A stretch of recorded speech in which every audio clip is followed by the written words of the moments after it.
ദൈവനാമത്തിന് മഹത്വമുണ്ടായിരിക്കട്ടെ. ഈ പുതിയ ദിവസത്തിലും ദൈവശബ്ദം കേൾക്കുവാനായിട്ട് നമുക്ക് ഒരുങ്ങാം. ഇന്നത്തെ വായന ഭാഗം സങ്കീർത്തനങ്ങൾ 40 മുതൽ 42 വരെ. ഇന്നത്തെ ചിന്തയ്ക്കായി 2 ദിനവൃത്താന്തം 11 അധ്യായം 20 വാക്യം. അബ്ശാലോമിൻ്റെ മകളായ മയഖയെ വിവാഹം കഴിച്ചു. രഹബയാം രാജാവിൻ്റെ ഭാര്യയായിരുന്നു മയഖ. അബ്ശാലോമിൻ്റെ മകളും ആയിരുന്നു മയഖ.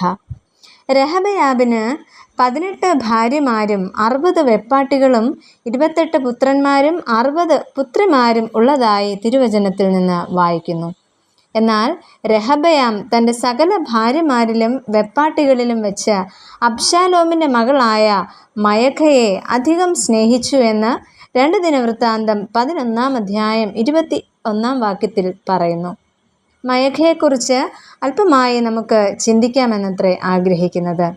രഹബയാം താൻ ഏറെ സ്നേഹിച്ചിരുന്ന മയഖയുടെ മകനായ അബിയാവെ രാജാവാക്കുവാൻ തീരുമാനിക്കുകയും അതിനാൽ അവനെ അവൻ്റെ സഹോദരന്മാരിൽ തലവനും പ്രധാനിയുമായി നിയമിക്കുകയും ചെയ്തു എന്ന് പറയുന്നു.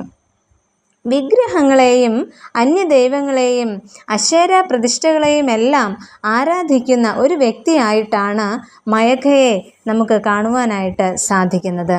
മാത്രമല്ല, ഭർത്താവായ രഹബയാമും പൊന്നുകൊണ്ട് കാളക്കുട്ടിയെ വാർത്തുണ്ടാക്കുകയും ഇസ്രായേലേ, ഇതാ നിന്നെ മിസ്രയീം ദേശത്ത് നിന്ന് കൊണ്ടുവന്ന നിന്റെ ദൈവം എന്ന് അവരോട് പറയുകയും ചെയ്തു.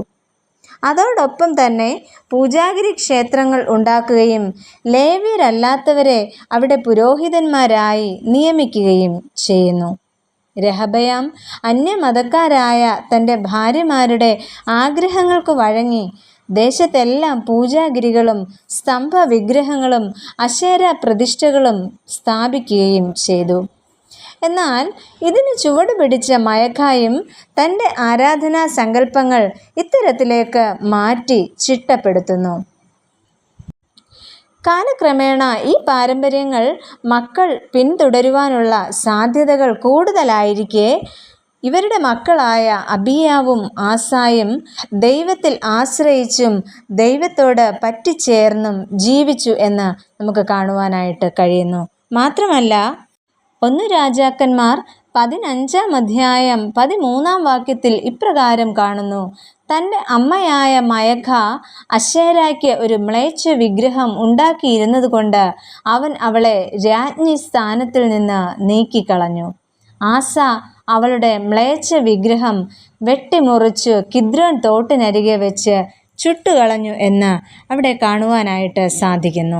പ്രിയമുള്ളവരെ, ജീവനുള്ള ദൈവത്തിൽ നിന്ന് അകന്നതിനാൽ മകനിലൂടെ രാജ്ഞിപദം നഷ്ടമാകുന്ന മയഖയെയാണ് നാം ഇവിടെ കാണുന്നത്.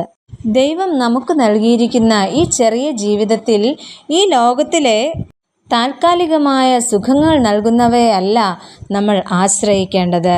ജീവനുള്ള ദൈവത്തിൽ ആശ്രയിച്ച് ജീവിക്കുവാനായിട്ട് നമുക്ക് ഓരോരുത്തർക്കും സാധിക്കണം.